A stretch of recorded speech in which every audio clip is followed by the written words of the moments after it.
నమస్కారం.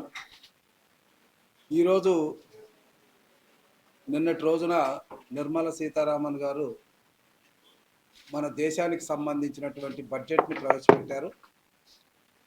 ఆ బడ్జెట్ ఎలా ఉంది అంటే, కేంద్రంలో మన గౌరవ ప్రధాని గారు ఏదైతే ఆశిస్తున్నారో వికసిత్ భారత్, అదేవిధంగా మన గౌరవ ముఖ్యమంత్రి గారు చంద్రబాబు నాయుడు గారు ఏదైతే ఆశిస్తున్నారో తన విజన్లో భాగంగా 2047 స్వర్ణాంధ్ర, ఈ రెండింటిని కలిపేటటువంటి ఒక బ్రిడ్జిగా ఉంది, ఒక వారధిగా ఉంది.